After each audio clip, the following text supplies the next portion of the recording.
Hello everyone, if you are subscribed to my channel, welcome back. Remember, hit that subscribe button below if you are interested on do-it-yourself installs, mods, repairs, among many other stuff related to your Tundra.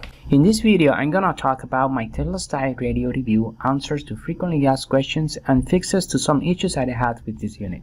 Okay, let's start with the boot time from cold start. It takes approximately 6 seconds to boot up from the cold start. In my opinion, this is acceptable boot time. But sometimes it can make you wait some seconds. For example, when you want to go in reverse immediately after you start the truck, you will have to wait around 7 seconds to see your backup camera on. The audio quality is really good for me. How I see this is that this unit has a good audio signal processing for the JBL audio amplifier system. My truck is the 1794 edition that came with the JBL system, and it has a separate audio amplifier located below the passenger seat. So the combination of this unit audio signal processing together with the JBL audio amplifier is a nice combination in my opinion. This unit came with a 16-band equalizer that allows you to use some standard configuration, or you can also create your own setup.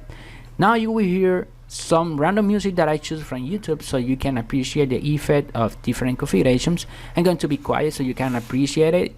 It's not going to be a 100% accurate because of the recording and all the stuff, but at least you will have an idea about it.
Let's talk about the Wi-Fi. The Wi-Fi is working really good for me. It has a really good integration with my hotspot device, which is my own phone. I have the Samsung Galaxy S20 Ultra Edition and works really good. Once it is connected, it remains connected. It's a very stable connection. Also, Android Auto works really good. No USB cable required. Android Auto works with Bluetooth on this unit, and it takes from 1 to 2 seconds to connect after the radio is on. Another thing I use often is the option to turn off the screen. Because of the size of this screen, the brightness can be a little bit intrusive to your eyes, even though it can be adjusted. So this option turns off the display completely, so you can keep hearing whatever you are playing on this unit. So this is cool.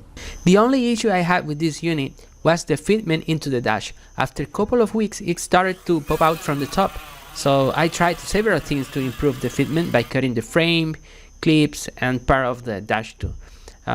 That was the only bad thing I can tell about this unit. Other than that, I'm very satisfied with it. Okay, another thing that probably you don't like is that you are gonna lose the radio and also the compass tabs from the dashboard cluster.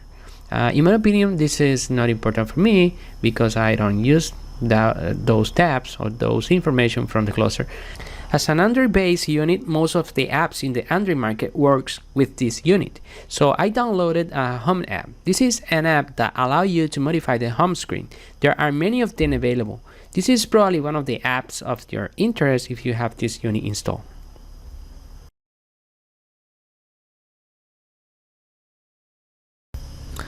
Overall, I can recommend this unit if you are a person willing to spend some time on its configuration and modifications.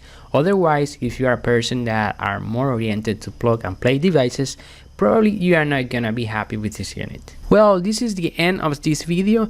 Please hit that like button below and remember to subscribe. I will be doing a lot of mods to my Tundra this year, so remember to subscribe if you are interested in more do-it-yourself projects for your Tundra. Thanks for watching. Bye bye.